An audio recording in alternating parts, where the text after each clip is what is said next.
Hi everyone, welcome to ICWD Experience, and today we have Deviyani Sharma with us. Hi Deviyani. Hi, how are you? I'm great, thanks for asking. Devyani, the first question itself will be very interesting one because I'm always fascinated by names. Right.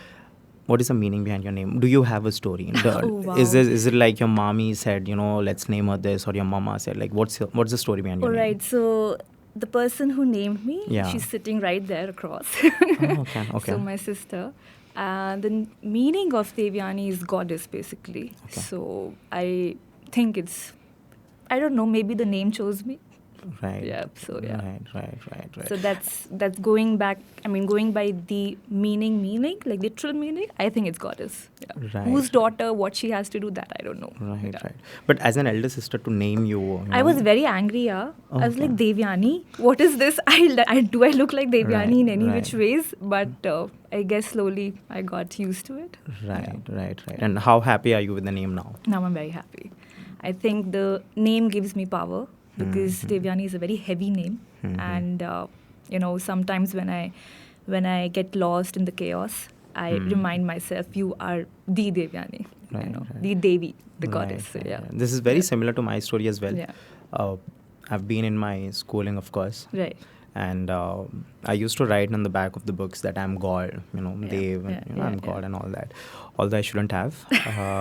But yes, I feel that your name gives you some kind of power, when you does. relate it to its meaning. Right. And I believe that's the beauty of our Indian culture as well, because we do have a name we do have a meaning behind every name, right? And 100%. it also empowers you in some way or the It other. does. Surely it does. I mean, it's beautiful. Indian names are very, very beautiful, very empowering. Right. We'll start off from the very beginning since I've spoken about your name. Correct. We'll go to your childhood. Right. How were you as a kid? I think I was very naughty. I was the naughty kid. And I'll tell you something. I remember I used to love playing games. Okay. And I hated going to school. So whenever I'll have to get ready, I'll go and sleep next to my grandmother. I'll wear these crepe bandages and I'll be like, no, I'm having this pain. I'm having pain here. So I guess acting was there. I was practicing acting when I was like 2-3 years old. Right. So yeah, I was a very naughty kid. And But did your grandma buy it? She did. She did. She used to love me. It's very convincing. When I did convince her. Right. And even though my parents knew that she's acting, but they couldn't help it. Yeah. So Right. yeah. Right. And how was your parents' reaction? I mean, I'm sure when you get that support of your grandparents, parents sometimes feel like, she's just getting spoiled. How was their reaction? So yeah, I mean, so I was a spoiled child because my grandmother used to love me a lot. And no, not that my parents didn't; they also did. But education is very important. So they'll as Indian parents, they'll tell, "Padhai nahi karegi, to kya karegi?" Right. So all that thing. So, but I was very stubborn. And I've always been very stubborn, a rebel. So I'll do what I want to do. So yeah, that's. Does that have to do something with your writing as well? When you become a rebel as a person, Right. inside your mind, Right. does that affect you as a writer? It doesn't. Basically, rebel means what? I mean, it's something that probably evolves you. But when I was a kid, I was like, okay, what is this studying? I was a very naughty child. I wanted to get into sports. So I was a athlete. I used to participate in this running, these relay races. And I used to get, second rank, third rank. And I wanted to go to a sports, academy and pursue that. But maybe life didn't choose that for me. So then when acting happened and, that's when I realized that, being a rebel is because I want to do something. I want to prove something. And when it comes to writing, it just probably helps you to understand your path more accurately. When did you start writing? So writing, I didn't know that I had this talent of writing. We don't really, understand what talent a human being has. We really have to think about it. Oh, maybe this is also I can do. So I used to write poetries. And poetries because when I was going through a phase of my life, which was called, which you can call it as dark or maybe as, struggling period or something which wasn't aligned to me. So that's how I started expressing my emotions in a way of poetry. And then I would realize, I can write also. And then I started observing people and then maybe the characters started popping in. So that's how it worked. So writing was a gateway for you to act as well. I mean, So I have been acting before. I discovered writing very later. Oh, okay. Yeah, yeah. That's new. Yeah. Right. So, And I have different questions now, Yeah. because it has happened afterwards. So, does your acting has an effect on writing? It does get sometimes because you play different characters, so you understand the nature and you talk to people, you understand what a character, what range it does have. You see people, everybody has a different story. I meet you, you have a different story. I see people here, they have different stories. So observing helps me a lot, basically, in acting and in writing. That's if I have to put it like that. I in my mind, I thought probably you have started writing and then you got into acting. That was something in my mind. The vice versa. Right. Yeah. Very interesting. Very interesting, actually. And writing also, because I think maybe, after a few questions, you'll understand why I started writing, because I didn't want to wait for an opportunity to knock my door. I wanted to create one. Wow. So I started writing short films, and that's how I started doing it. I started producing it. That was even much later. I was already known. So yeah. Oh, this is really interesting. Of course, I'd love to know that part as well. But let's get into your artistic side, because you're also an artist. Did that happen eventually, or did it start in your early days? I guess when I was a kid, I wanted to be a Miss India because I was a big fan of Aishwarya Rai, and I used to watch her films. I used to copy her, how she used to walk and all that. So then I was like, one day I'll become a Miss India, and I went to this this competition. I got rejected, and I got rejected thrice because of my height. And then later on, I was like, now what? What next? So then I started doing dancing. So basically, I'm a dancer, and I did my graduation in, there's a dance form called Mayur Bhanchao. It's a Odisha dance form. I don't know if you know it. Right. So I did my graduation from Delhi, and then slowly I slowly started acting. But eventually, I guess the artist in me was there. Yeah, the seed was always there. In school, I used to participate in extra curriculum, in dramas, in theatre, in dancing, so all that, yeah. Right. So what did you want it to become? Like, when you started off, like when teachers ask, what do you want to become in your future? Like, what was your answer? I had no answer for this, actually. They were, what do you want to become? One day I was like, I want to become an architect. I was like, okay. And then later on I realized, no, that's not me. I can't be an architect. That requires a lot of studying. Right. And then I started, doing dancing in school. So I was the lead dancer of my school. So then I thought, okay, maybe choreographer, because something that I want to do. Something because dance helps me a lot. I used to love dancing. So yeah, maybe that's when I realized, when I was in class 7th or 8th, that I want to do something in arts, but what it is, I don't know. Yeah. And how did you come to choose this particular dance form? Mayur Bhanchao? Yeah. Because I'm from Odisha, so So in school we were doing freestyling, and then I, realized that this is not enough. So I wanted to go to Broadway, and I wanted to do my education in Broadway, jazz, street jazz, and all that. And then I started learning dance from Ashley Lobo. So he does street jazz and jazz in India. And then I wanted to explore myself, learn more. So the hunger in me to learn is always there. I just want to keep going, keep learning new stuff. And then I came across Mayur Bhanchao. It's a martial art form of dance. What best? That took my attention, and I was like, I want to be the best in it. Right. No, this is really important. I wanted to understand your parents' reaction for the kind of adventures you were seeking. So that's why I said rebel. Right. Yeah, no questions asked. I was that.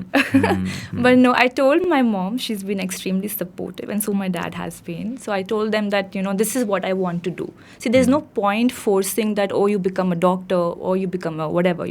I can't do that. That's not my path. So I realized that this is something. Studying is important, but having a career in that is not me. I can't do it.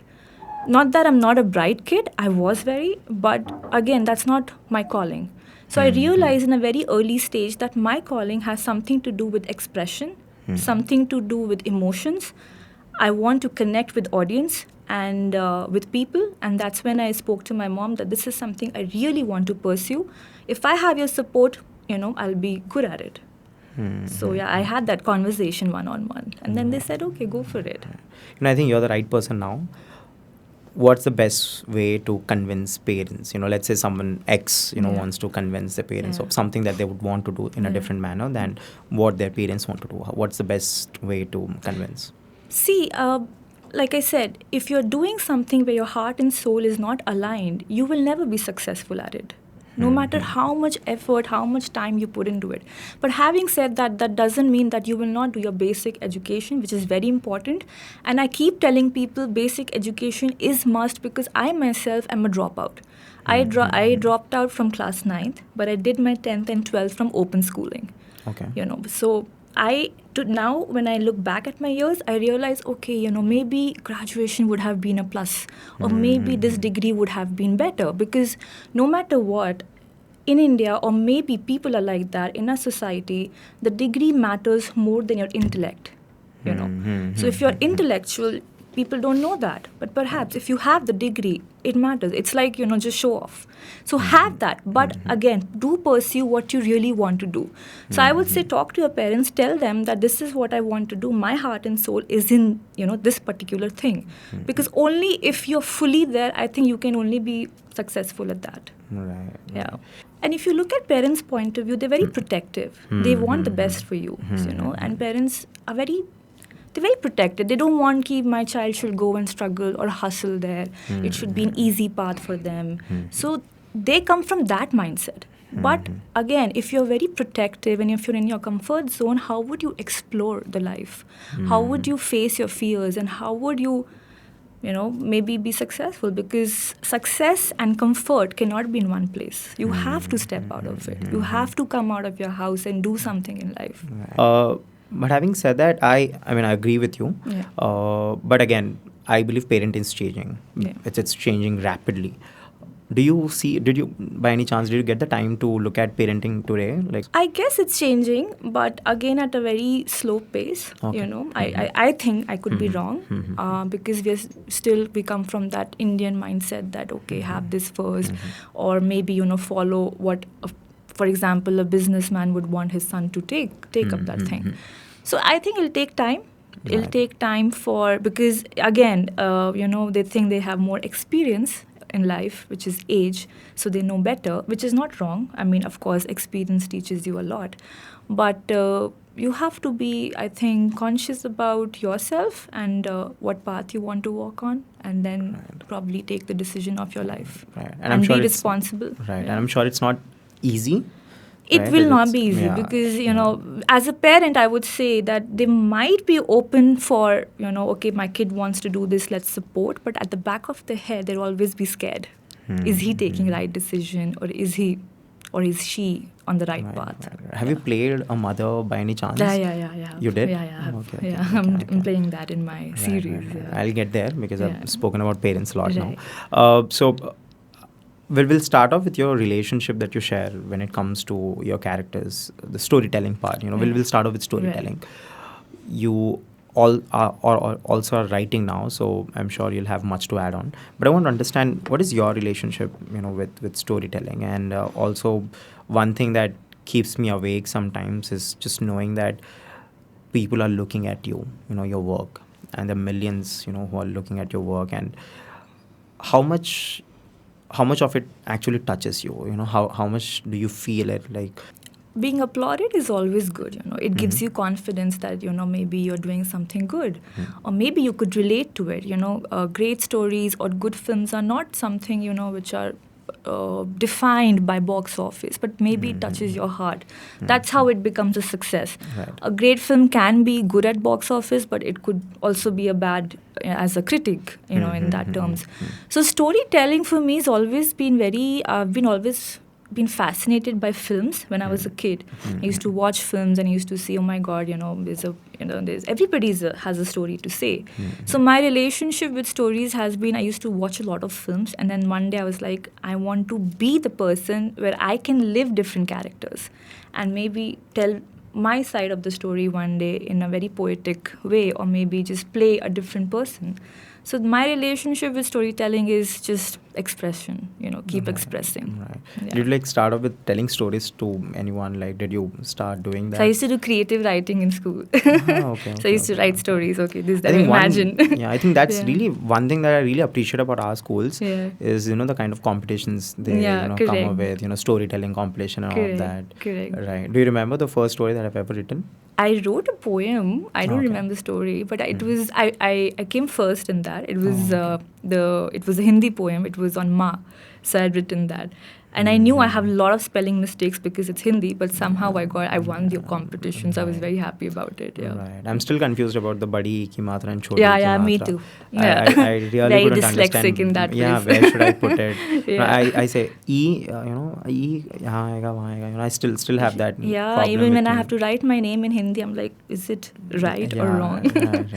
Yeah, Deviyani, you have to. Oh my God. Devashish. Ask me Luckily, I about don't it. have it. Yeah. So Correct. I used to have this Vandana teacher in my school. And she used to, hold your ear whenever. Yeah. But having said that, I want to understand who has been that person in your life, that teacher who have, held your ear and taught you something more than studies. Did you have that kind of teacher by any chance? Of course, I had one, I had a sir, and he was my dance instructor. Like I told you, my relationship with dance was too intense. Right. So I used to stay back and do extra classes because we had competitions, and when we had competitions and a lot of things, inter school, inter college, inter everything. So yeah, I used to stay back and then I used to learn. And he was very strict. You can't do this. Why can't you do this? It used to hit me. Why am I not able to do it? So I used to take it as a challenge. So yeah, I think for me, he was the one. Right. Yeah. I want to understand, since you mentioned the hitting part, did you see Whiplash by any chance? No, I have not seen that. Okay. Yeah. So in that movie, like his playing a musical instrument, and his teacher is very strict with him, right? He keeps on hitting him and all of that. And although the movie is really amazing, I couldn't understand the hitting part. Correct. Where he's constantly pushed and thrown away and disgraced, insulted, and all of that. Correct. But does that happen when it comes to artistic expression? Do you need that kind of push by any chance? No, I don't think so. You cannot force anybody to go beyond their limits. They'll take their own time. If I have certain things, if my capability is to do this much, I can only do this much. No matter how much you hit me or do whatever. Right. That will not force me to, jump my capability. So I don't think, I don't encourage this, that, teachers, now I think it's not there anymore. But back in those days, yeah, I've seen my friends getting good ones. Right. So, now, yeah. I've also spoken to Saina Nehwal on this very platform, and she also told how she used to get hit by her own mother and coaches and all of that, and they were very harsh in that. So I felt, education system now, it's very proof that you can't hit kids now. But I still am very ambiguous about understanding how does it happen in the artistic side or sports side. I don't think I've not come through that, but there are few teachers in theatre, the old ones and the strict ones, so they think shouting and all would help. But how would you help? Like, how will it help if I'm shouting at you right now and I'm throwing something? Would you be able to do it better? Maybe with the fear of, oh my God, she'll do it again. You'll do it even bad. So I don't encourage this, and luckily I've not come across that teachers in my life. Right. Relating to that, I've always asked my father not to come when I'm driving. Because he's always left mar, I don't know of that, and because of him I end up driving very bad. But this was long back. But yes, I do not encourage that as well. It just puts pressure, more pressure. And if you're putting pressure on something, it'll burst.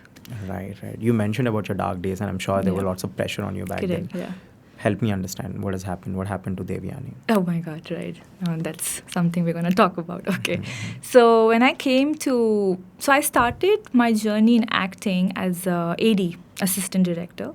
And, okay, so everyone, let's say I want to be an actor, so we started from becoming an AD or something? Not necessarily. Because I've heard many, even in Bollywood, Siddharth Malhotra, Varun Dhawan, they've all started off, their career becoming ADs and all of that. That's the networking place, no?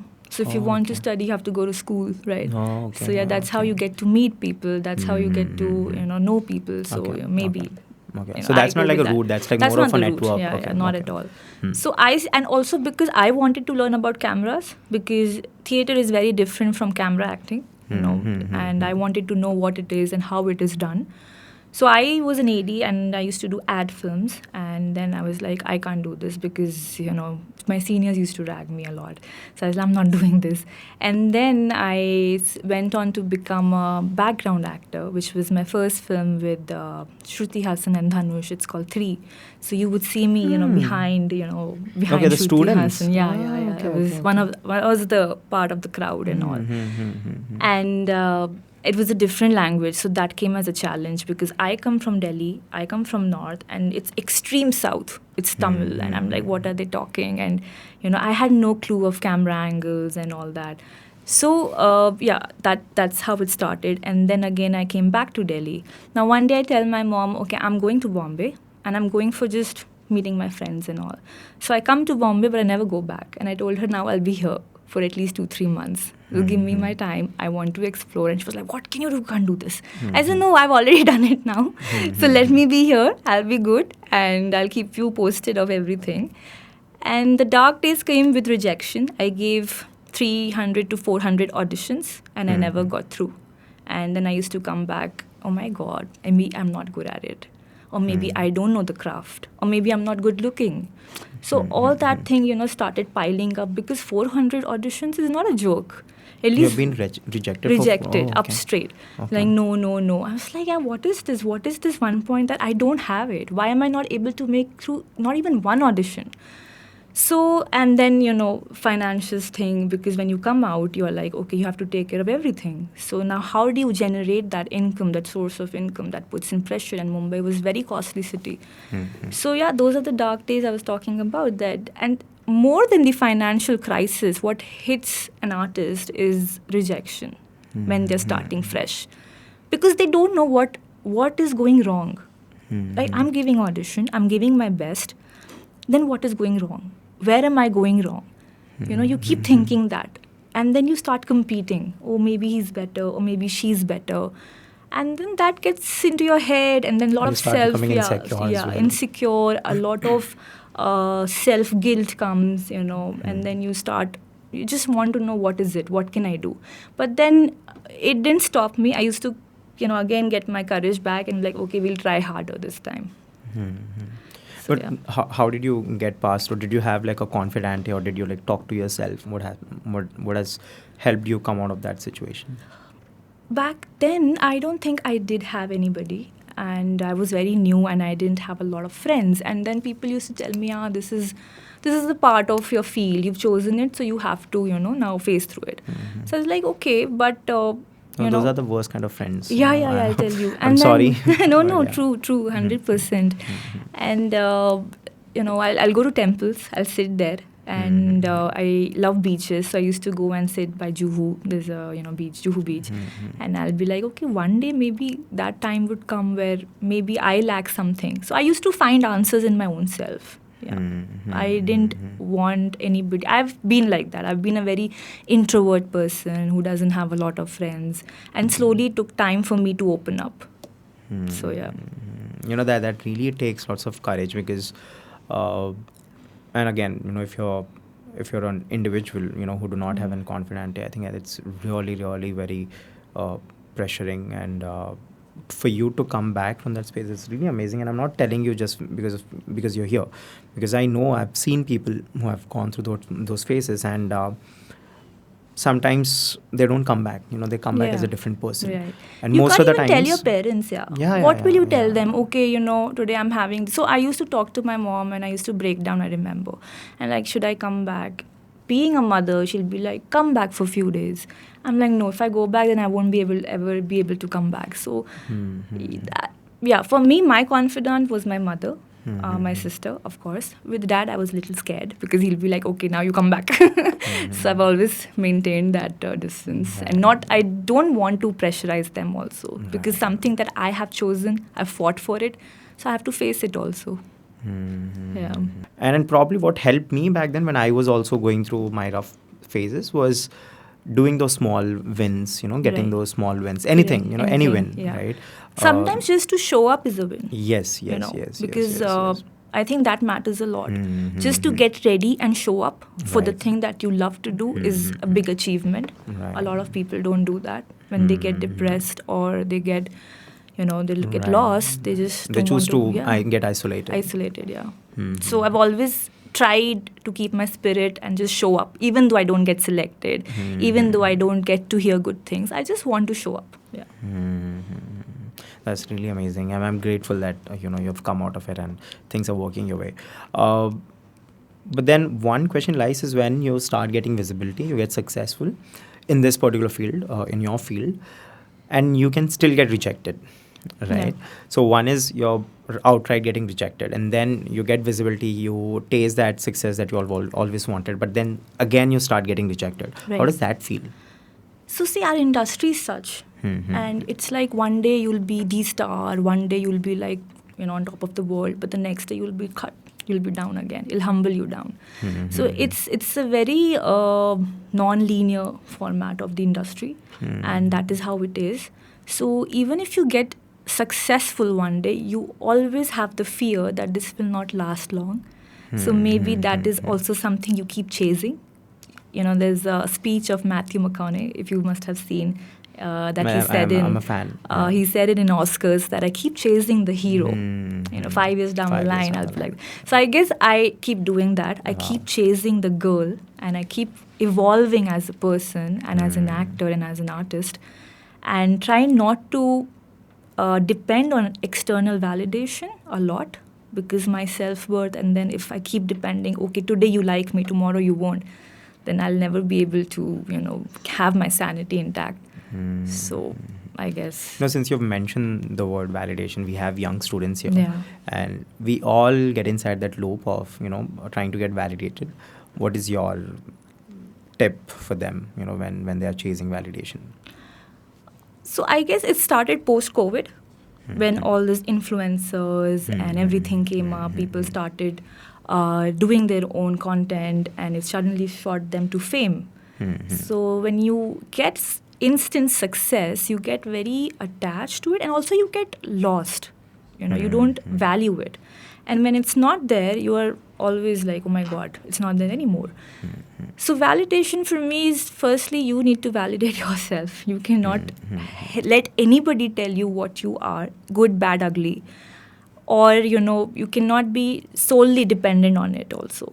And you shouldn't attach your self-worth to somebody's validation or somebody's thoughts about you, whether it's good or bad. If you give me as a compliment, I'll take it. But I keep getting attached to it. Okay, now he's given me this compliment. I'm so good about it. It's all about me. And somebody who doesn't give, then it will obviously attack your self-worth. So that line one individual has to make, and one individual has to know where to stop, and not get lost in the world of fame. Right. Yeah. Right. Social media is something like that. Right. Why I spoke about validation is because we all get lost in some way or the other, and I've also spoken to people who who would get very unhappy when they are criticized in any way. So what I tell them is do not ask for feedback from people who do not know your craft. Correct. Right. Of course. Most of the times, what happens is, let's say you're a singer, Yeah. right, and you sing and you put it out on social media, right? For now, it's everything on social media. So when something like that happens, and when you look at comments from people who are basically not singers, that's where the problem starts. So I've always told myself that never take feedback from someone who's not from your field. And when you love something, you don't need feedback. Right. When you love your craft so much, you're so authentic to it, you'll always be the best in it, no matter what. Right. I think, Right. Well, that's really wonderful. I'm sure they'll all take away something from you. But having said that, let's get into the other crux of your acting now. What is your mindset when you start acting? When you're given this, I'm sure you're given scripts, right, with the whole characters and what kind of dialogues you're going to be and what kind of person you're going to be like. What's your mindset? So when I read my scripts, I try to understand what is this person going through and what is this person wanting to say, because intention is very important. I can pretend to act, but then if my intent is wrong, you will not know what I'm trying to say. So usually in daily lives also, human beings want to say something, but it comes across as a very different thing. They're not always aligned to what they want to say and what they're thinking. So there's a very there's a line in between that. So when I read my scripts, I try to understand what is this character wanting to say, what's her intent, and what's her motive. And then I try to get into it and, just be fluid. Just, because obviously I'm more active in Telugu. So my lines are very important. So I learn my lines pretty well and then I just forget about it. And then I'm like, okay, now I'm the character. So I will read it multiple times and then I'll go and I'll try to read what is she trying to say in the underline, the subtext, and then try to embody it. Right. Yeah. I've been on film sets. Although I'm not a fan of being on the set, but I have been just to understand what goes on. I've seen the multiple departments working, shouting at each other. They have different it's a circus cues. session. Yeah. And in all of that, here comes the actor, the actress, and they're like this, like fluid, right? I mean, whatever is happening and all of that. And for me, I took a pause and thought about it, and I was like, how are they doing that great? Right. Because everything is chaotic, and how do you even remember your lines, when everything is this chaotic? Going on, and I understood about acting, how hard acting is. I thought, you just put on the camera and then you just speak and, that's it. You just look at it and you look at someone and you just say your line and that's acting. But it's not, apparently. I'm sorry. I had this misconception for a very long time. And when I started doing my own short film, I wanted to just to do it, for the start, just having fun. I called 3 or 4 of my friends. I'm like, bas itna hi bolna hai, bas itna bolte, bas itna, even the small expression. I just told them, this is what you have to do. Trust me, none of us are good actors, right? None of us. And it came so artificial. We sit in the theater and we're like, hey, I was artificial. We do that thing, right? Correct. But then I started and I felt like no one is a good actor here, at least in my group. Correct. So I want to understand, how do you take that chaos and still deliver your lines and give that intense impact? How do you come prepared? You might have had a bad day. You might have had a small argument with one of your managers. One of your date scheduling, event, etc. Something might have happened at your place, right? Your sister must be. No, I won't go there. Someone is ill, right? And let's say your pet is ill and all of that. And then you have to still show up because you know that there's a set ready for you, which has been on the expense of the producer. How do you give that 100%? How do you make sure that 100% Deviyani is there? So I guess that comes back to the same thing, that when you love something, you can, and camera is something that will catch you if you're lying. So camera will catch you. You cannot lie in front of camera. It will catch you. So for me, I think that has been, I love camera. Camera loves me. I go with that intent, A. And then I try not to look at what's happening around it and not get involved in it. I will observe, but I'll not get absorbed in it. So I'm like, okay, that is something their department. I don't have to take care of it. I know what I have to do. I'm very focused. I'll come. I'll do my best. And that's what I love it. When you love something, you want to be the best at it. You want to give the best. And you want to be so truthful to the character. So authentic. Only if you're a very vulnerable person, only if you're a very authentic person and deep down you feel emotions, you can deliver that, I think, without any pressure or without any sort of external noise. External noises will always exist. You need to learn how to coexist with it. Wow. Right? So if somebody's here, if I'm talking to you and there are people chatting there, I can see. But I'm so involved in it because I love what we are doing. So that doesn't matter to me then. Right. Yeah. Right. Thank you. But again, do you have anything that you do before you go on the set? Yeah, so I'll cut off. I'll be in my zone. I'll be like, I don't want to talk to anybody right now. I just need to focus on what I'm doing, what the character wants, and just get my energy back. So I'll sit in my vanity, I'll take some deep breaths, and then I'll go. Right. Everybody has a method. Every actor has his own way of functioning. So probably this is mine, which I've figured it out. Right. Who's your biggest critic? Who's my biggest critique? Yeah. Like someone who you take that from, you say, okay, fine, I'll do better next time. Someone who you respect enough to take that. Right. The directors I work with, obviously, I need to know what they're thinking about it, what they're thinking, how it is coming across.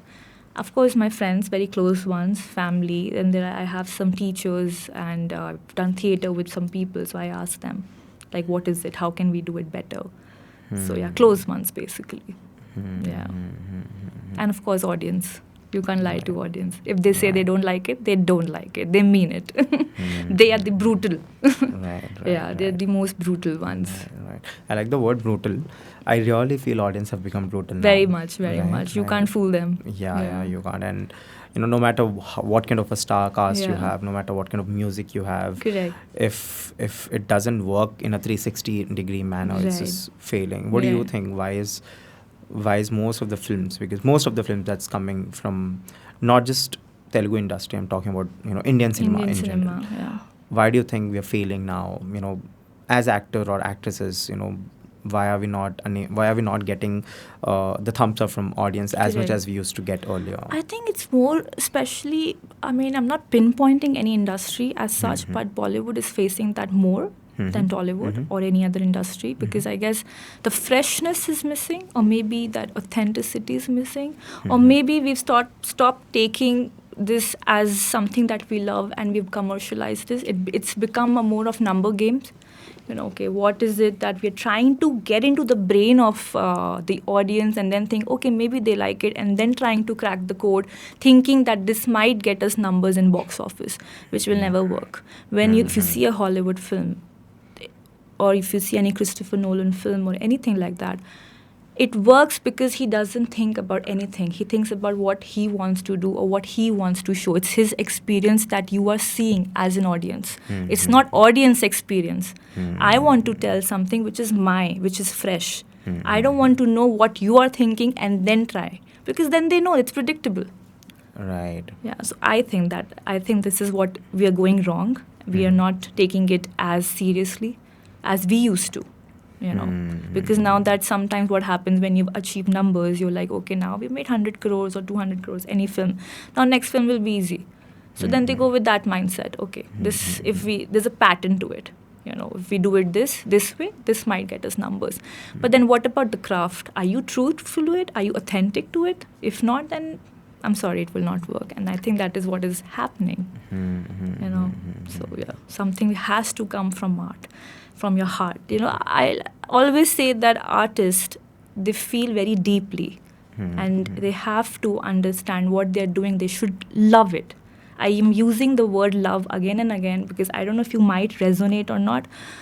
But if you don't love your art, if you don't know what you want to say, you cannot be there fully. Today you are here, you showed up because you love doing podcasts. You want to know what is my story. So you have that thought, okay, I want to know. But if you're only coming, okay, this might just get me numbers tomorrow or views tomorrow, you might not be as excited. You will still show up, but you will not be as excited as you are right now. Right. The passion has to be there. Right. I think we are missing passion. Right. Yeah. Right.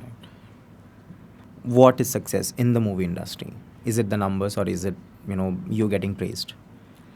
See, for an actor... For a beginner again. Yeah. So, if you talk about stars, maybe for them it's numbers and applaud. That matters. But for any artist, 15-minute applaud is enough. They come for that 15 minutes that I am crying here. Are you able to clap for me or not? For them, it is that. That is the journey for them. For a film also, there's a number of team that comes, different departments and everything. But brutal audience are so brutal, they're like, this is not good. But the hard work behind it, it also breaks somebody's motivation to get up every day and keep doing it. So for artists, I would say, for an actor like me or people who want to pursue acting, it's more to do with audience's love. If we are accepted or not. That because we need the spot in the industry, and who will get us the spot? It's the audience. If we are only in demand, we can get work. If you're not in demand, if Shah Rukh is not loved by audience, will he be Shah Rukh? He won't, right? Right. So yeah. Right. Deviyani, can you tell me? Okay, let's say 3 words. I'd want you to define yourself. Right. Not what people think about you, but you yourself define yourself in 3 words. What would those 3 words be? I think I'm consistent, strong, and hardworking. Consistency matters a lot in any field.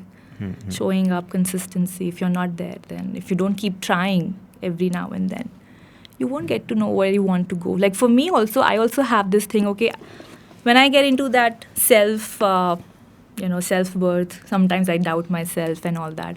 So because it is a journey I want to achieve. I've become an actor, but I'm not a star yet, and I know that. I'm very humble with that. I know that maybe I've not achieved that stardom. I'm an actor, but so how do I get that?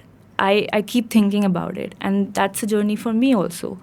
So I guess consistency, hard work, and just believing in yourself, that keeps me going. That's a fuel to me, and that's petrol, and I keep doing that. I keep walking that path again and again.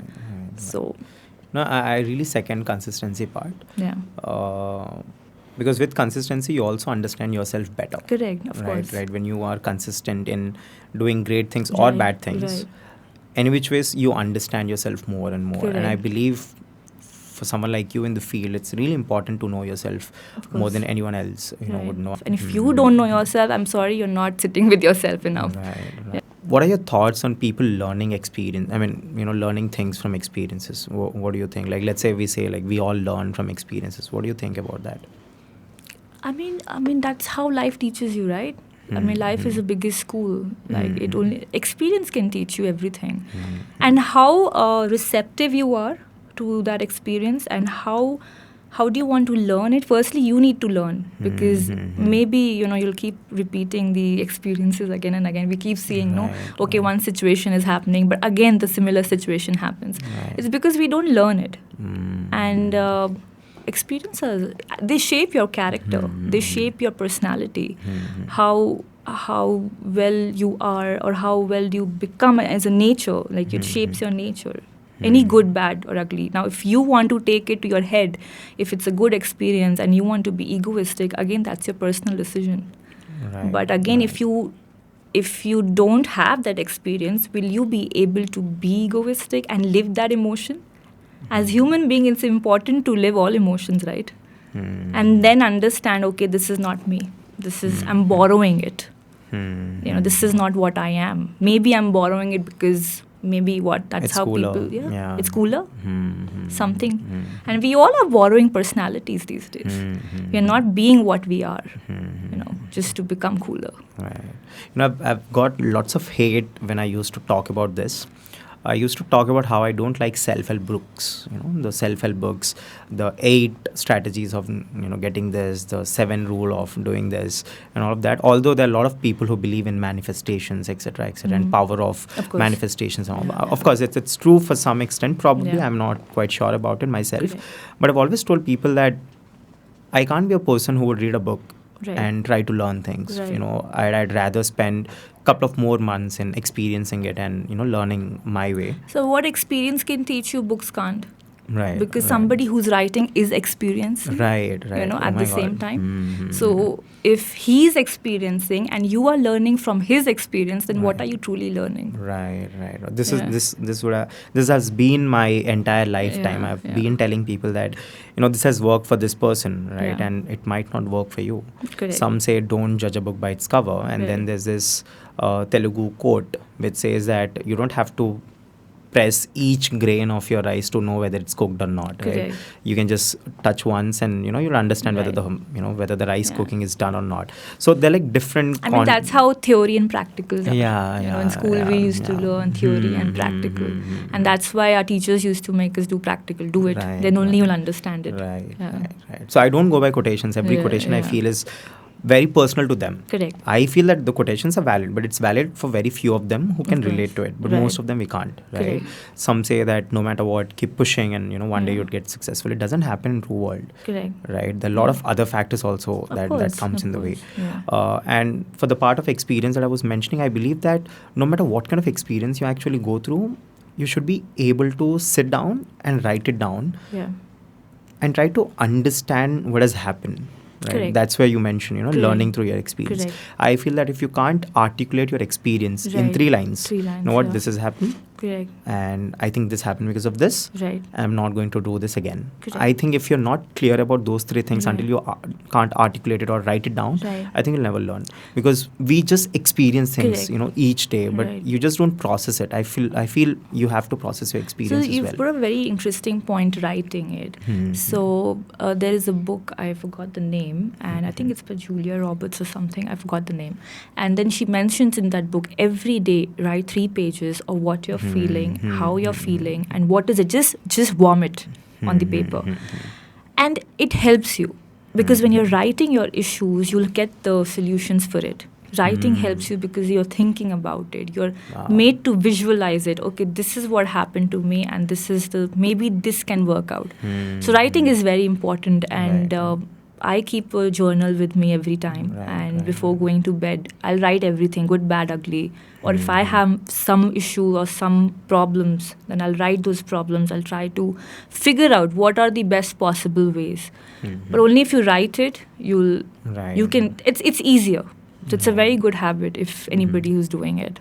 Right. Yeah. No, I truly believe in that. Yeah. I know you should write and process what has happened, and Correct. probably take a Yeah. good decision later on. But again, having said that, we are not all wise, right? And sometimes we all do mistakes. Correct. A lot of distractions. Yeah, a lot of distractions, a lot of Yeah, mistakes. Sometimes, right. sometimes we feel, oh, I should have said this, Correct. after an argument or after a Right. discussion. I'm like, oh, why didn't I say this? Right. And we all ponder upon Correct. that. Correct. But I believe once you know yourself, which comes through discovering yourself. See, accepting through, that of is course. very tough. If I said something and I'm like, okay, I shouldn't have, but my self-ego is coming in front of me and I'm just blaming you, or maybe he deserved it. That means I'm not accepting it. So accepting takes a lot of strength. And usually 90% people, we don't accept. We don't accept who we are. So accepting takes a lot of courage. Yeah. Let's discover on something very interesting that you just mentioned about how we are borrowing identities these days. Right.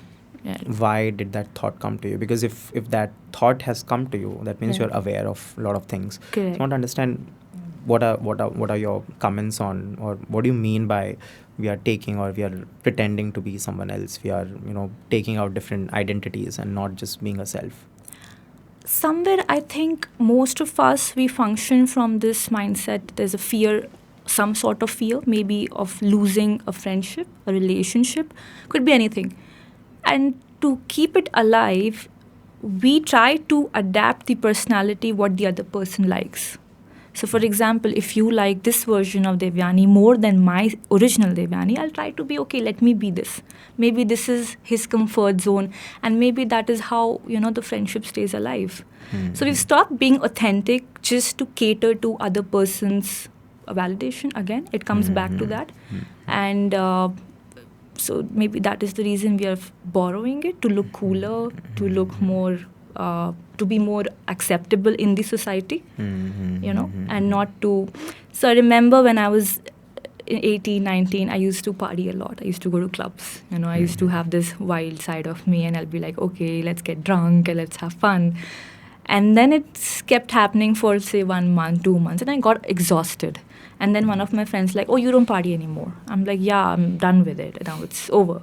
Oh, no, you're not cool enough. You don't have time. And they started ignoring me, that group of people. And then because I was also in that age, I said, okay, these people are ignoring me. Let's go back. But I wasn't happy in that space. And so I was like, there's something missing, something I'm not liking it.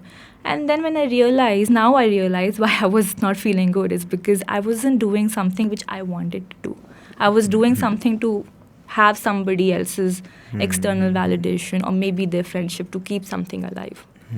So yeah, that's how I think people are borrowing personalities. The minute you say, if I'm here and if I'm very raw, and if I tell you, okay, this is the problem in you'll be like, oh my God. It's a very intimidating space. Right. To be truthful is very intimidating. Yeah. I feel most of the friendships, most of the relationships that take a dip is because we don't allow each other to be ourselves. Correct. Right? Let's say one of your friend has come to you and they say, you have changed. Correct. Right? This is the most, I think after "This is not you, it's me," the dialogue. Right. The second most used dialogue is "You have changed." "Tu to badal gayi." Right, Change hai right. pehno, in Telugu. Right. And I think that dialogue comes from a space where they need to reflect on themselves Of first, course. because when someone is changing, you have to give that space for it to change, right? And I believe that's where relationships fail, because you don't allow that person to change, evolve. And when you put that restriction, of course that person will go away from you, right? Because they wouldn't want, in your case, you wouldn't want to hang out with the same group of friends, because now they're not accepting the new you. Correct. Right? And I believe all the friendships that have lasted long are the ones that have allowed each other to evolve. Correct. You Of can't course. be stuck with a 22 aged Deviyani and Correct. expect the 28 aged Deviyani to behave in the same way, right? You just can't get stuck. And I believe that people these days are getting stuck to that one personality. Deviyani used to be so Fun, bolder, fun, or she used to be all over the place, and she's the life of the right. party. Doesn't mean she has to be the same now. Correct. Because that's how we all change, and I think that's where relationships take a dip, or friendships take a dip. And people should realize that change is the only constant. Right. Nothing else is permanent except change. And if you're not evolving for the better, then what is it? You're still there. You're stuck. Where is the growth? And growth is not only in terms of how much money you have in your bank account, or how much assets do you have. Growth is also about individual personality. Like how much have you grown from the last version of you? Right?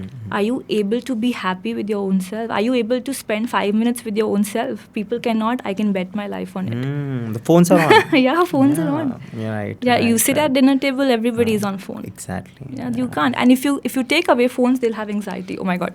Right. It happens with me also. When I'm shooting, I'll give my phone to my assistant, and then in short, I don't have anything to do, and I'm like, where is my phone? Give my phone. And automatically my fingers, they'll go on Instagram. It's muscle memory. It's not something I'm doing consciously. You also know the right pages, you can just close, and you can also open Instagram. Correct. That's it's become a part of your mechanism, maybe. I'm against it though. Whenever I tried a lot to do social media detox. Never happened. Right. No, I can easily do it no matter what.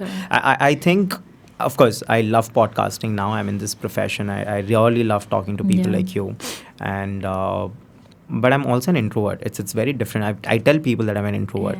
I can't talk to many people. It's just like this. Most of the times like this. You wouldn't see me anywhere in the clubs or parties and all that, although I used to. And I tell my friends, if you're coming on this trip, there should be no phone with you. Correct. Right? We were in Mumbai for a couple of days. I can swear by there's so many times I shouted at my friends, don't use your phone, and अरे कुछ नहीं कर रहा हूँ मैं, बस 1 minute 2 minutes. He knows the best, he always travels with me, so it's like I like phone use मत कर, I'm strict that way.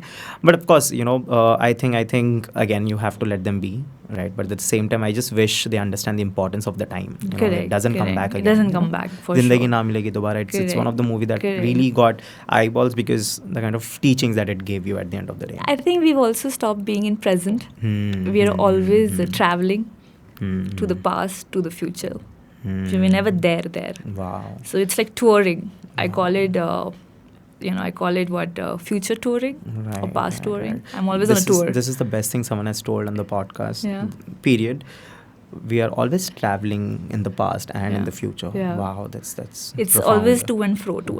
Okay, what did I do and what am I going to do? Is it different for an what actress? Am I doing is never the question. Exactly. But how do you do it, as an actress? Like, how do you go here and there? Because of course, it's very important for you to reflect on your past and then understand what you're going to do in the future. See, again, reflection is very different than staying there. Some people choose to stay in past. Wow. They get so used to staying in past that they don't want to step out of it because that's become their comfort zone.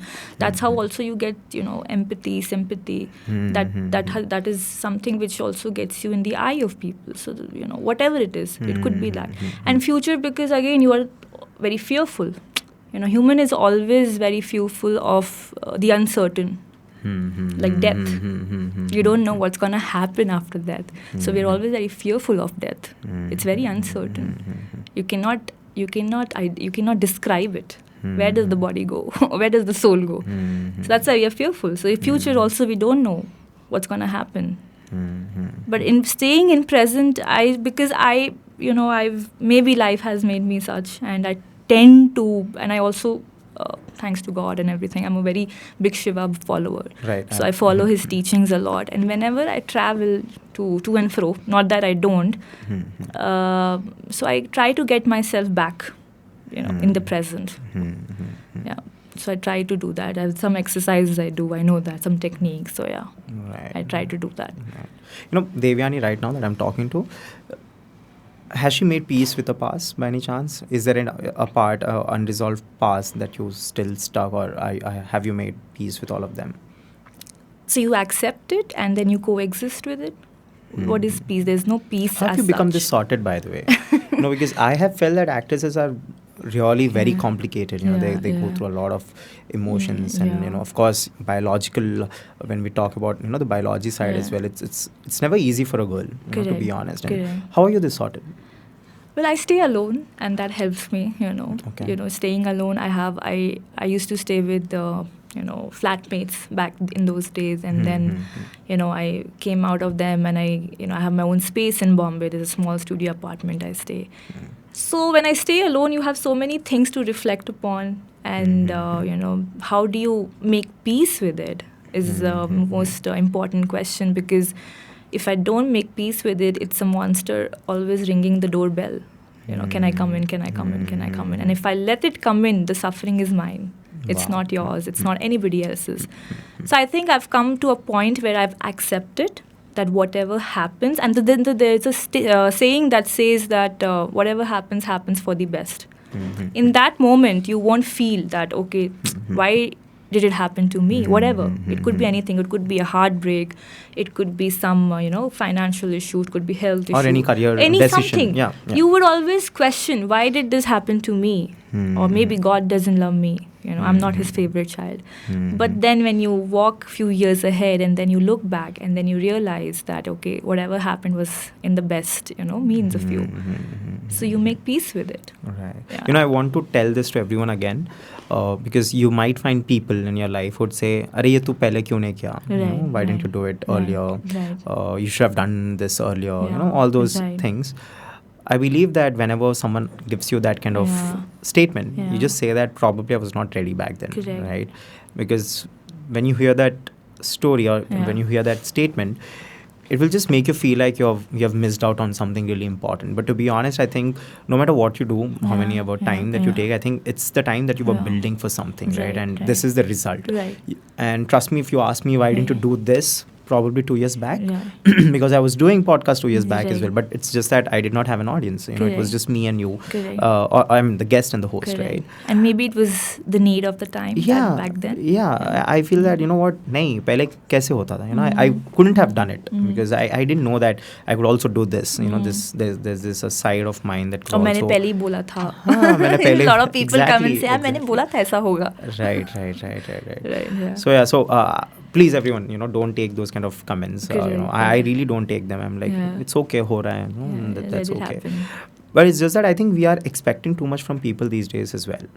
We are expecting too much for them to understand everything. Right. And I tell friends, it's okay. नहीं समझ में आ रहा है उनको, रहने दो. You just do your work. Don't waste your time explaining them. Although try, give it a try. But if it's not working, I think, and most of the times we just, I don't know whether it's validation or anything. I don't know if you can help me coin the word. It's just that we can't allow someone without explaining ourselves. We cannot allow someone to go away without us explaining and, get that validation. That's something that I've observed. Correct. What do you do? Let's say someone is anyhow is ready to just misunderstand you. What do you do? What's the process? I've stopped explaining myself now. You misunderstand me, good for you. I can't do much about it. I mean, I will explain you once or twice, but not more than that. Now.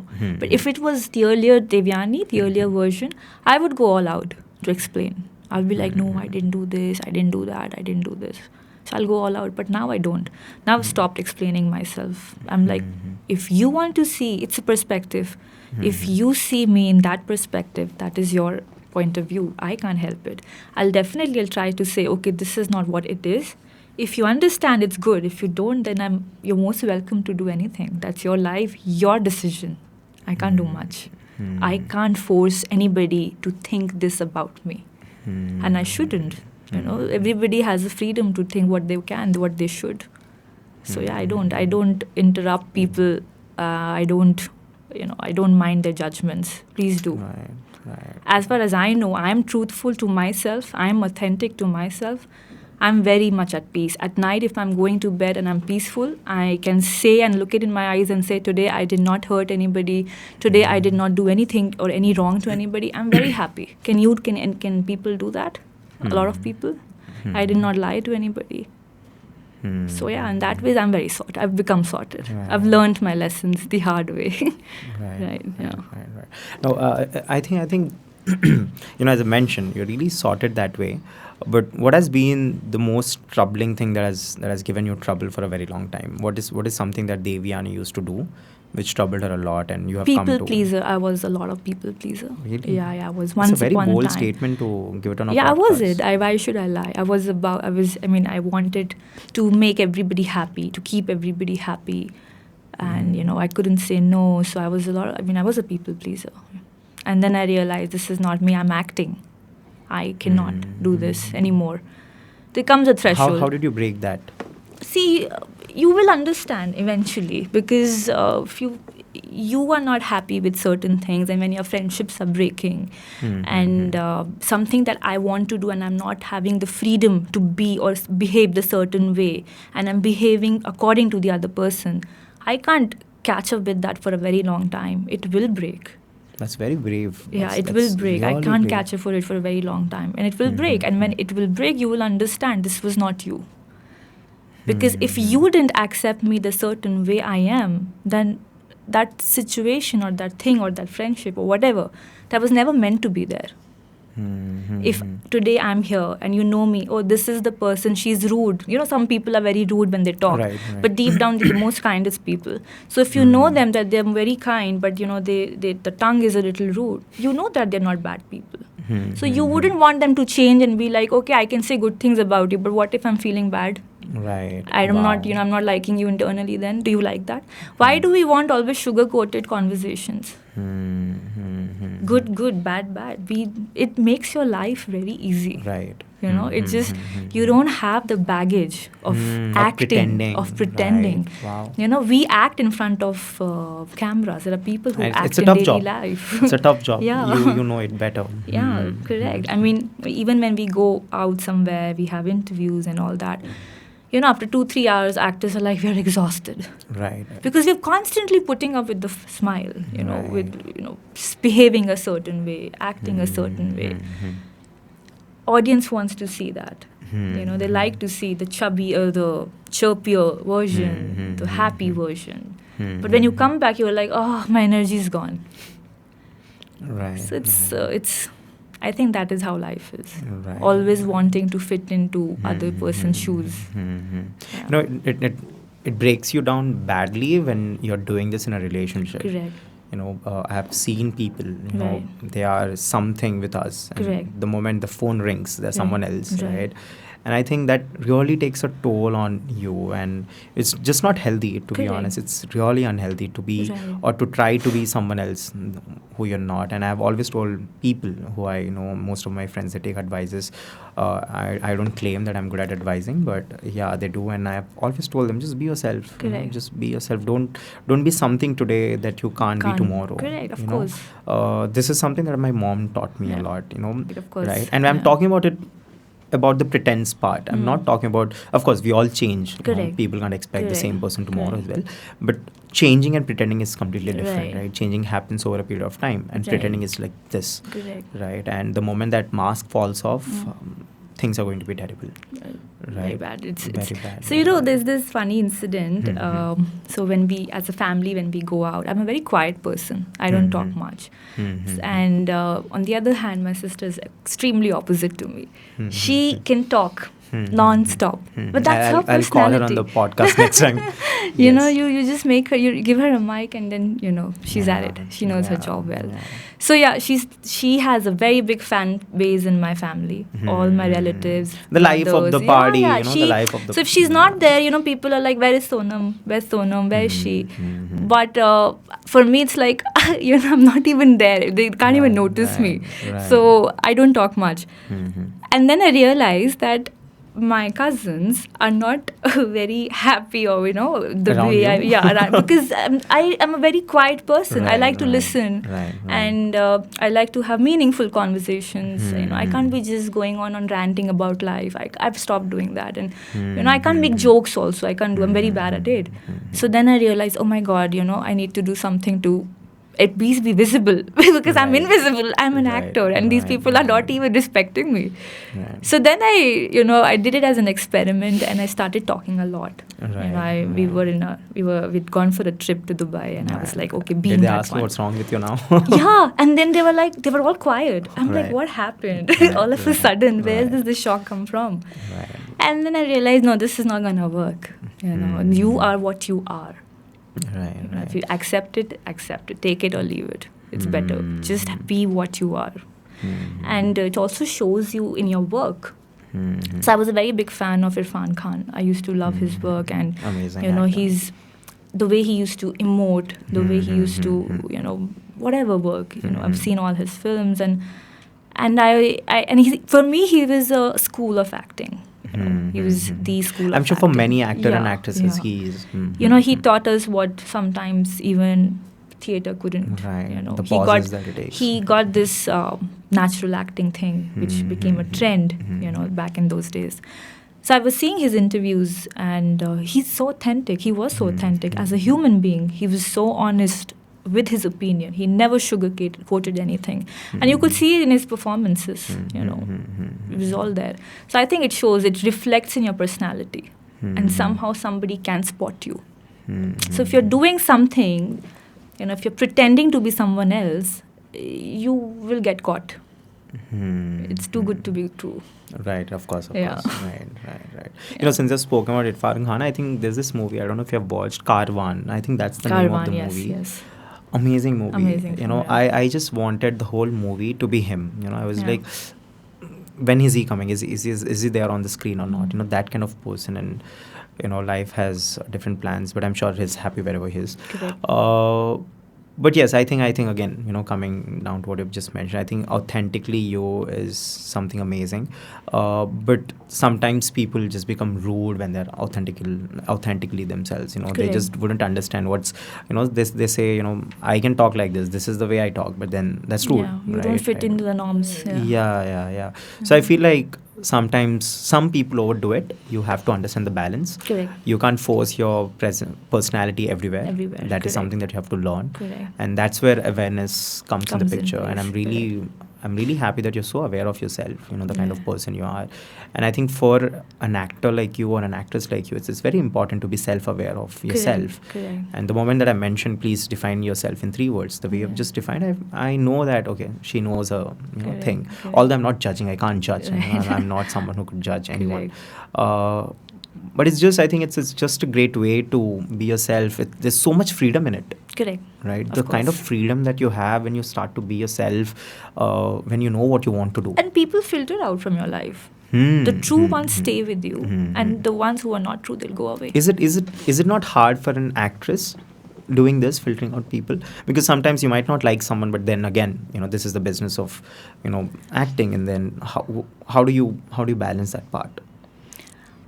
It depends on what relations I have with them. Like, filtering out, it comes in, in terms of being friends with someone, and, if they don't have me in their best regards, what's the point of having them in my life? Right?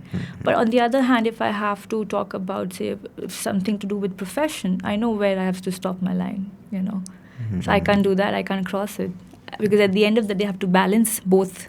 I have to balance my work, and I also have to balance, the other side, the personal life. Right. So, right. I'm not here to poke somebody's ego. But if it doesn't align with what I like, or it doesn't align or resonate with what I want, then I'm not the best fit. And it's also, it has also got to do with the characters, the film that we take, the projects that we take. People think that being in a film is a very big deal. you know. But it's not. What you're doing in a film makes a big deal. What character you're playing makes a big deal, you know, because there are hundreds of people in the film, but who do you remember? You remember only hero and heroine, right? So that makes a very big impact, what character you're playing. So again, if it doesn't align with what you're doing and it's not for your growth, it's useless, according to me. Yeah. I want to understand your connection with spirituality. So spirituality, how do I define this? So again, I'm not a very religious person. When you talk about spirituality, I think I've broken the code for me. What You've gets cracked me it. peace. So I try to connect with nature, and that's why I stay in Bombay, because oceans, I love ocean. So I'm a very ocean person. So I love beaches, and I guess it just calms me down. So for me, that moment is very spiritual. You know, that moment, I love that moment. I'm in that moment when I'm there sitting by the beach. So that's very spiritual, and that's very authentic. And you can only be spiritual if you're very truth and honest with your own self. And you're not fearing of God. Religion, I'm not quoting it, but then if you're, most of them, it's a divide and rule, but spirituality is oneness, I think. So yeah, for my relationship, or what I take and what I learn from spirituality, is because it's again the experiences that have shaped you to become that person. And how aware you are, and how much, and how deep you are, and how much do you feel about it. If you're connected to your emotions and you know what is in the best of interest, that's how you become spiritual. Right. Yeah, and that's what Shiv teaches, right? There's no duality in Shivism. There is nothing right or wrong. Just oneness. There is no truth or false. If you're a lie, and if I am truth, so what is a true and lie? For me, the truth, for me, the lie is your truth. And for you, it is my lie. So something that is not resonating with me. So yeah, I think that is what, and every religion, or every religion teaches you to be honest, whether it's Krishna, whether it's Shiva, whether it's Ram.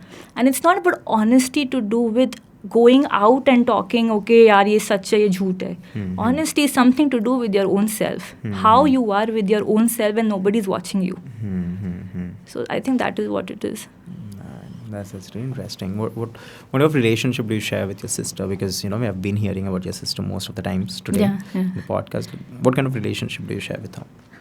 I think she's my friend, a very close friend, confidant, and best of friends we are. We talk to each other. There is no filter. You know, I can be what I want to be in front of her. I play around. I'm like a little baby in front of her. So yeah, I can be myself. Yeah, it's very, very... No, that's a gift. Yeah, for you, where you can be yourself. I think that's a gift, Yeah. and that's what, you know, you have to make sure that you create that somebody space. is not judging you. Somebody who's seen you growing, and I think that's beautiful. You know, we say that, you know, who's your favorite person? We say, you know, this is my favorite one. That's my. And I think every time you tell someone is your favorite, it's because of that freedom of you being yourself. Yeah. You know, you roughly spoke about how you were bullied. You know, when you were in the acting school, the seniors used to bully you. That's something you mentioned. I'm really sorry.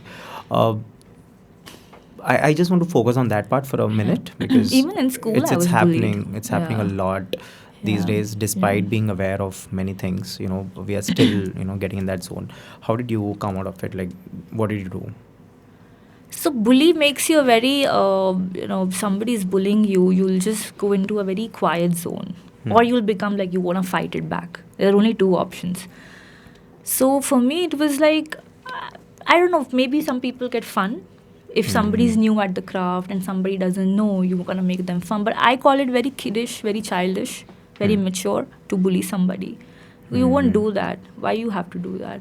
So I think that's why I quit. I came out of that space. If I see that toxicity is there, and if it's not, it's negative, I'll not work there. I'll leave it midway, no matter if it's a very good pay or something like that.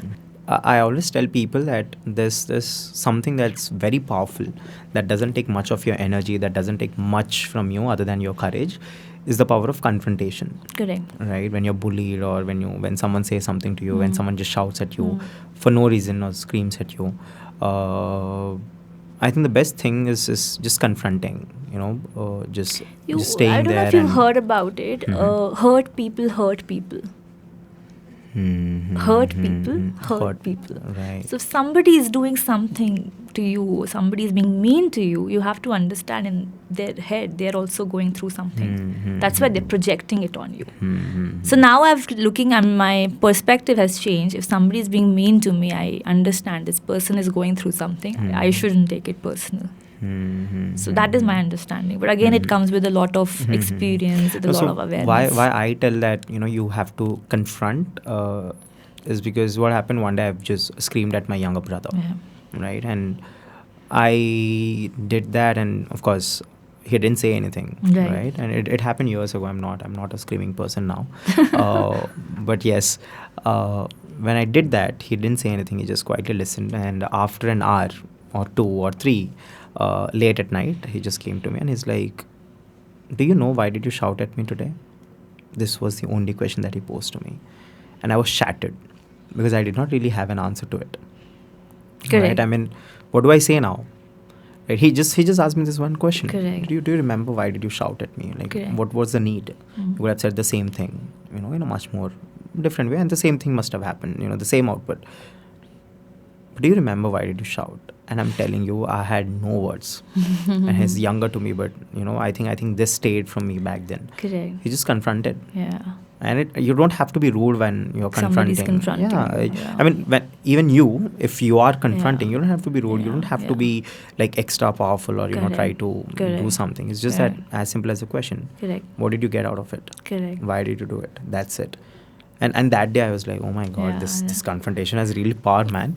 I was like, no, I'm not. Confrontation is the most uncomfortable place to be. And then you have to accept it if you have the courage to accept it. Right. I think it takes courage to accept, and it just makes you a better person. Correct. It does, 100%. Right. It adds to your, I think, on a human level, we've forgotten to be human. Right. So it just helps us to be that. It reminds you to be human. Yeah. More human, more humble. Right. Yeah. See, I'm just coming out very raw, guys. Not pretending. But having said that, I have last couple of questions for you. The first question I would want to understand is, in terms of your profession, how is everything going on? What space are you in currently? Right. I am in a very creative space right now. And, I'm learning Kalaripayattu too. It's a martial art form of... Right. I've seen your stories. It's martial arts, not form. You have done it in the hotel very recently. I'm so addicted to it now that I don't leave my practice anywhere I go. And like I said, I love to learn new things. And I love to, I always want to keep improving my craft and be the best at it because I love my craft so much that I don't have an option. Is it for a movie or something, or is it for yourself? No, I just love it. Okay. It just adds value to my whole identity. Personality. Yeah. So I'm doing that, and then I'm very excited because I'm working with Trivikram sir, and I'm doing a film like AK-47. I'm a part of that film, and it's been a blessing to be in that set with him because he's the best. And it's just that when you're around him, you have so much to learn. There's so much to learn. So I'm very happy, and I feel very blessed to be here at the moment. And then I'm looking forward for Save the Tigers 3 and what it gets. And that's the whole part. It's premiering today. Tonight. No, it's releasing on the 19th, but we have a red carpet today. Oh, okay. Yeah. So I hope to see you there.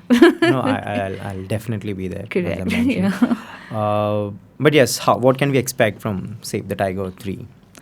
What's different? Because I've seen season 1, season 2. Amazing, the kind of chemistry that you guys carry on, the kind of fun humor. And I feel this is one of those no-brainer web series that you can just... I think you need it. You need it. Yeah. Sometimes you need to be like, don't think much about it. Yeah. I've just complained recently, I'm sure many will agree. Movies, I feel like I'm entering with a textbook or a, notebook and okay, she's related to like this. Okay, the three brothers. I feel like I'm entering the theater with a notebook. I'm like, remember, that scene, of that. But I feel, these kind of web series and, the no-brainer comedies, humor, I feel very relaxed. I'm glad people have liked it because to come to season 3 without them loving it, we couldn't do it. It has to be in the demand. So I'm sure season 3 will be also double fun, and we all have double roles in it. You'll see it. I can't say much about it. Is it there So- on the trailer or something, or did you just gave me a spoiler? I did You somehow, did. yeah. Okay. We'll release it later on. But I think no, they did mention they it in the did? trailer. Okay, So okay, yeah. Okay. So yeah, you'll have fun watching it for Right, sure. right. Yeah. Deviyani, this is the last question. After Yeah. so many years, after being different characters, Right. after you being related to different people in different ways, your sister or your parents and everything, and right now after so many years, what do you think where you are? What do you think who you are today? Who I am today. I'm still exploring, I'm still learning, and there is, I mean, my journey, I can't sum it up, oh, this is what I've become. What I was to what I'm now, there has been growth. And now what I am to what I want to be, there is a journey to that. And I'm just walking that path. But I still believe, I think I've become much more calmer and at peace of, whatever, where am I and what I'm doing. And trying to find joy in small, small things. Trying to make the experience of my life beautiful. So yeah, I think I'm much more calmer nowadays, and trying to find that girl, or keeping the little girl in me alive by learning what I want to learn, by pursuing what I want to do. So yeah, I just want to do everything. One life is not sufficient. Right. Yeah. I always believe that when we take birth, we are all Correct. on level 1. Correct. And then when we start studying or able to read something, we go to level 2. And when Correct. we talk Correct. and communicate effectively, we go to level 3. This is how I measure. I feel like we are all going different level Some ups. When you levels, know yeah. how to drive, you go to another Correct. level. You Correct. unlock it. Correct. And I believe the responsibility of unlocking those levels is up to you. Of course, the what key. you are- You have the key. Right. Yeah. So, basically you have that key, you have to work on that. Right. You have to learn a lot, you have to accept a lot. Correct. Although sometimes it's ugly, you Correct. have to just accept Correct. things. And I believe you have unlocked so many levels, and I'm sure you'll continue doing that. Correct. And I think the biggest lock is self-acceptance. Correct. Accepting yourself and being aware of yourself, which I've already done. So I'm sure you're at a level 1,000 or Oh my something. God, 1,000. I'll No, get no, there not soon. really. But thank you so much for your time. Thank you so Deviyani. much. It was I loved great it. talking to you. Same here. And what we'll do is Yeah. we'll just give a couple of minutes for our audience Sure. to post some questions if Correct. they have, because I'm sure I have asked mostly boring questions, but if No, I something loved it. interesting they have, we can Sure, add on to that. sure. Cool. Guys, we'll take 2 minutes. I hope you enjoyed. Was it okay? How did you feel? No, So be was it honest. too It's intense? okay. Was it too intense though? Because see, I didn't want it to be a very actress and how I was working with Venel Kishore and all. I didn't want that to happen. Although I love Venel Kishore, he's my favorite comedian. If you meet him, please tell him that I'm a big fan of his work. But having said that, we'll take 2 minutes. If you have any question, just figure it out. What question do you want to ask, and we'll post to Deviyani and we'll wrap the session. All right, Devin, let's go. Yes. All Okay. set. The first question. Just raise your hand. Who would want to ask the first question? Hi. Yeah, please stand up. Krishna, as you mentioned that you have faced so many rejections in life. Recently, I have faced 2 rejections. Now I have a self-doubt, I am capable or not. So I'm just want to ask, what's the best way to come out? Of the rejection? Yeah. Wow. That's really a great question. Please, Yeah. Deviyani ma'am. Okay.